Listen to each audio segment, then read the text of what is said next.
एक गांव में संतों की एक सभा चल रही थी। वहीं पर एक घड़े में गंगा जल भरकर रखा हुआ था ताकि जब किसी संत जन को प्यास लगे तो गंगा जल पी सके।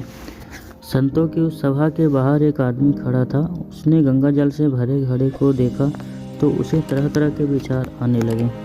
वह सोचने लगा, आह, यह घड़ा कितना भाग्यशाली है।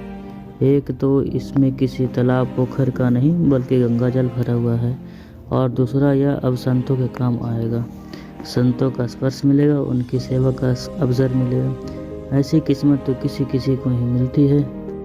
घड़े ने उस व्यक्ति के मन के भाव को पढ़ लिया और बोल पड़ा, बंधु, मैं तो मिट्टी के रूप में शून्य पड़ा था, किसी काम का नहीं था। हमेशा सोचता था भगवान ने हमारे साथ अन्याय किया है। फिर एक दिन एक कुम्हार आया, उसने फावड़ा मारकर हमको खोदा और गड्ढे पर लाद कर हमको घर ले गया। वहाँ ले जाकर उसने हमको रौंदा, फिर पानी डालकर गूथा, चाक पर चढ़ाकर तेजी से घुमाया, फिर गला काटा, फिर थापे मार मार कर बराबर किया। बात यही नहीं रुकी, उसके बाद उसने आवे के अंदर आग में झोंक दिया जलने को। इतने कष्ट सहकर बाहर निकला तो गड्ढे पर लाद कर मुझे बाजार में भेज दिया। वहाँ भी लोग ठोक ठोक कर देख रहे थे कि ठीक है कि नहीं। उन्हें पीटने के बाद भी मेरी कीमत लगाई तो क्या, बस 20 से 30 रुपये। मैं तो पल पल यही सोचता रहा कि हे ईश्वर, सारे अन्याय मेरे साथ हैं क्यों? रोज़ एक नई पीड़ा देते हो। मेरे साथ बस अन्याय अन्याय होना लिखा है क्या? पर भगवान ने कृपा भी योजना बनाई है, ये कहाँ किसी को मालूम होता है।